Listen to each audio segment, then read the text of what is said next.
You know, we've got a lot of kids out here today, and coming back out with two-a-days and everything. We had a good nucleus of kids working out over the summertime. I tell you, we got, you know, we lost about 3 guys on the offensive line, but we've got some new ones that are going to fill up in there. But Zane Reynolds, we're returning him on the offensive line, and then Sergio Nava. We've got Colton Bob. He's going to be a new kid on that offensive line, but he's a big old kid, 6'4", about 250, and gets after it. And then we've got another one, Bobby Topman, is going to be a big force on the offensive line. And then Elijah Yaza. Those guys on the offensive line, I think they're filling right in for those guys that set the tone last year. You know, last year we had those 2 little bitty guards. They were 5'6" and weighed 140 pounds, tenacious. Now we're going to be bigger up front, that's for sure. May not be as tenacious, but we'll be bigger. But those guys are learning how to do it. We've got Travis Mosier back. He was a 110 hurdle state champion, so we're glad to have him. We're going to have him as a wideout receiver out there, so he's going to be another force out there. Right now we got Parker at our quarterback position, so we've moved him inside, you know, to run the quarterback position a little bit. So that we'll see how that goes with our receiving. You know, we've thrown the ball a lot to him the past few years. But we also got big Matthew Carr. He's going to replace his cousin Devin Carr from at the fullback position, and we got a host of other guys like Jordan Wright will fill in out there at fullback and H, and then guys like Donnie Galicia. Those guys are going to fill in. They've been working hard over the summer and everything. Offensively, you know, hopefully we just keep it rolling like we did this last year. His first couple of years, he probably didn't like it a whole lot. You know, I didn't want to show any favoritism to him, so he catches a lot. I mean, I'm on his butt constantly, that's for sure. And we've moved him into the quarterback position I'm coaching also. So I'm definitely hard on him, but I've also told him, you know, son, you're a junior this year. I'm not going to be on your butt as much as I've been in the past. You've earned the right to definitely be a starter and a player for Ruidoso High School, and so. You know, it's been fun. It's been a neat ride. It almost tears me up thinking about it. It's almost over. You got 2 more years with him, and it flies by. That's a crazy thing.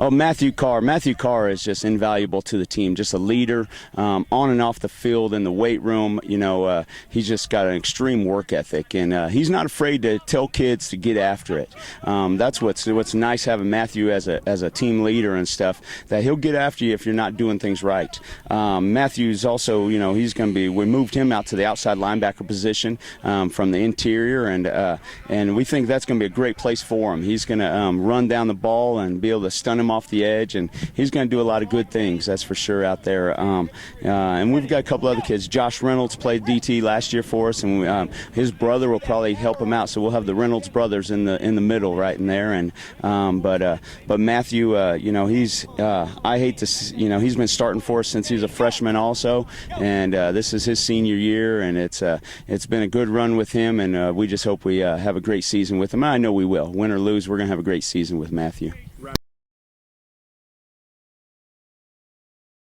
We opened up with Centennial, so we got rid of Lordsburg off schedule and picked up Centennial, and Centennial's 4A, going to be 5A the following year, or 6A, however we want to call it.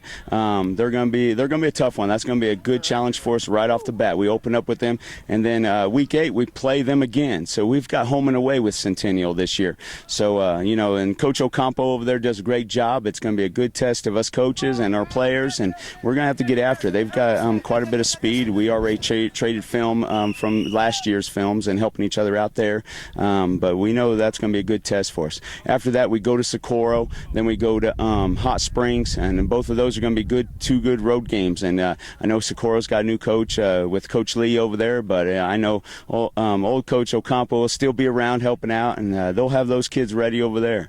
Hot Springs is going to be tough too. They're going to run the option. We better be ready to stop the option. After we got them, we come back and we've got Tularosa on the schedule. We'll play at Tularosa. We've got West Las Vegas actually before them. We've got them for homecoming this year, and then Robertson, and it's going to get pretty tough. We go to Tularosa, then Robertson, then Silver City, and then Centennial, and then we've got Portales and Lovington. And you know that our district, Lovington, you know, it was a great year this last year. We managed to shut out our district opponents, and but it's a new team. History won't help us now, and it's going to be up to these boys this year to get it done.